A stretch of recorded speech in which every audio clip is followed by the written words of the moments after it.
बिस्मिल्लाहिर्रहमानिर्रहीम। Social media पर फहाशी का एक तूफ़ान गर्म है। वो टिकटॉक हो या कोई और प्लेटफार्म हो, जहाँ पे ख़वातीन स्पेशली एशियन ख़वातीन का जो रवैया है, उनकी जो गुफ्तगू है, उनका जो अंदाज़ बयान है, उनका जो लोगों से रवाबित हैं, वो इस कदर शर्मनाक हैं कि इंसान सुन के परेशान हो जाता है कि ये कौम किधर जा रही है। एक हादसा हुआ है इंडिया में जहाँ एक नौजवान लड़की को कत्ल कर दिया गया। वो मेरा ख़्याल है बहुत पंजाब में, इंडियन पंजाब में लोगों ने काफ़ी रिएक्ट किया और फिर बहुत सी दूसरी ख़वातीन को भी धमकियाँ मिलनी शुरू हो गई।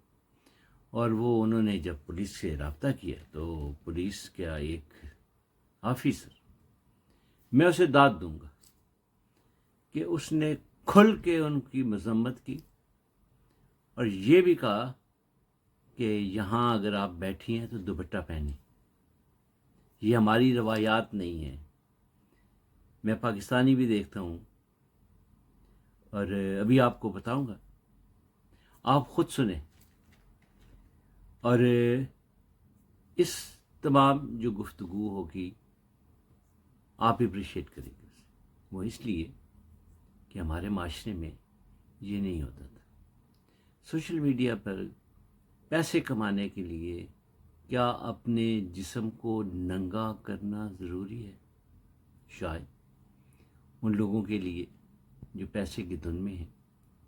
आप ये वीडियो, दो वीडियो देखें, दोनों उस पंजाब के पुलिस ऑफिसर की हैं और उसके बाद गुफ्तगू करेंगे आपसे।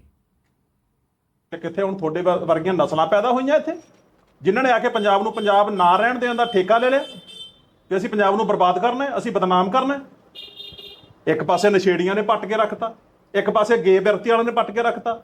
ਨਵਾਂ ਤੁਹਾਡਾ ਕੰਮ ਚੱਲ ਪਿਆ ਵੀ ਸਾਡਾ ਤਾਂ ਚੁੱਲ੍ਹਾ ਜਿਹੜਾ ਜੀ ਇੱਥੋਂ ਚੱਲਦਾ, ਸਾਡਾ ਤਾਂ ਜੇ ਅਸੀਂ ਗੰਦ ਪਾਉਣਾ ਸੋਸ਼ਲ ਮੀਡੀਆ ਤੇ ਫਿਰ ਸਾਡਾ ਚੁੱਲ੍ਹਾ ਚੱਲਦਾ।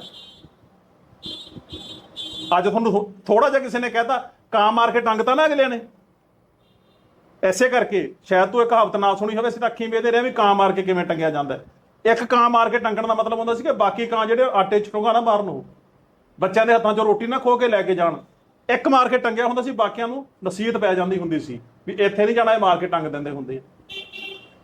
ਅੱਜ ਤੈਨੂੰ ਸਿਕਿਉਰਿਟੀ ਚਾਹੀਦੀ ਹੈ, ਗਨਮੈਨ ਮੈਂ ਤੈਨੂੰ 4 ਦੇ ਦਿਆਂ ਇੱਥੋਂ, ਪਰ ਤੂੰ ਆਪਣੀ ਧੌਣ 'ਚੋਂ ਕਿੱਲਾ ਨਹੀਂ ਕੱਢਣਾ। ਮੈਂ ਮਾਫੀ ਨਹੀਂ ਮੰਗਣੀ, ਨਹੀਂ ਮੰਗਣੀ ਤਾਂ ਮੈਂ ਵੀਰ ਮੰਗਣੀ ਨਹੀਂਗੀ। ਕਿਉਂ ਨਹੀਂ ਮੰਗਣੀ? ਨਹੀਂ ਮੈਂ ਮਾਫੀ ਮੰਗਣੀ ਨਹੀਂ, ਮੇਰਾ ਘਰ ਚੱਲਦਾ, ਮੈਂ ਮਾਫੀ ਕਾਹਤੋਂ ਮੰਗਾ? ਕਾਹਦੇ ਨਾਲ ਚੱਲਦਾ? ਮੇਰਾ ਸਭ ਕੁਝ, ਮੇਰਾ ਘਰ ਹੀ ਮੇਰਾ ਇੱਥੋਂ ਚੱਲਦਾ, ਮੈਂ ਕਾਹਤੋਂ ਮਾਫੀ ਮੰਗਾ? ਤੇਰੀ ਮਾਂ ਤੇਰੀ ਸੱਸ ਵੀ ਇਹੀ ਕੰਮ ਕਰਦੀਆਂ ਸੀ ਪਹਿਲਾਂ। ਉਹ ਕਰਨ ਚ ਨਾ ਕਰਨ, ਮੈਂ ਆਪਦੀ ਉਹਨਾਂ ਦਾ ਘਰ ਨਹੀਂ ਚੱਲਦਾ ਸੀ। ਮੈਂ ਆਪਦੀ ਲਾਈਫ 'ਚ ਇਹ ਕੰਮ ਕੀਤਾ। ਉਹ ਰੋਟੀ ਖਾਣ ਤੋਂ ਬਿਨਾਂ ਸੌਂਦੀਆਂ ਸੀ। ਮੈਂ ਆਪਦੀ ਲਾਈਫ 'ਚ ਵੀਰ ਇਹੀ ਕੰਮ ਕੀਤਾ, ਮੈਂ ਹੋਰ ਕੰਮ ਕੋਈ ਕਰ ਵੀ ਨਹੀਂ ਸਕਦੀ। ਠੀਕ ਆ, ਇਹ ਤੋਂ ਮੈਨੂੰ ਚੰਗੇ ਪੈਸੇ ਆਉਂਦੇ ਆ। ਠੀਕ ਆ, ਮੈਂ ਮਾਫੀ ਨਹੀਂ ਮੰਗ ਸਕਦੀ। ਪੈਸਾ ਸਭ ਕੁਝ ਨਹੀਂ ਹੁੰਦਾ, ਇੱਜ਼ਤ ਤੋਂ ਵੱਡਾ ਪੈਸਾ ਨਹੀਂ ਹੁੰਦਾ। ਪਰ ਜੇ ਤੂੰ ਹੋਰ ਕੰਮ ਕਰ ਨਹੀਂ ਸਕਦੀ ਨਾ, ਤਾਂ ਫਿਰ ਜਿਹੜੇ ਤੈਨੂੰ ਧਮਕੀਆਂ ਲਾ ਰਹੇ, ਮੈਨੂੰ ਨਹੀਂ ਪਤਾ ਕਿੰਨੇ ਖਰੇ ਉਤਰਨਗੇ ਕਿੰਨੇ ਕਿ ਨਹੀਂ ਉਤਰਨਗੇ। ਉਹ ਮੈਂ ਕਿਸੇ ਦੀ ਕਮਾਈ ਤੋਂ ਪੀੜਤ ਨਹੀਂ ਹੈ, ਪਰ ਫਿਰ ਕੋਈ ਗੱਲ ਨਹੀਂ ਜੇ ਤੂੰ ਹੋਰ ਕੰਮ ਨਹੀਂ। ਅਸਲ ਦੇ ਵਿੱਚ ਨਵੀਂ ਪੀੜ੍ਹੀ ਹੈ ਨਾ, ਜਿਹੜੀਆਂ ਨਸਲਾਂ ਜਿਹੜੀਆਂ ਨਵੀਆਂ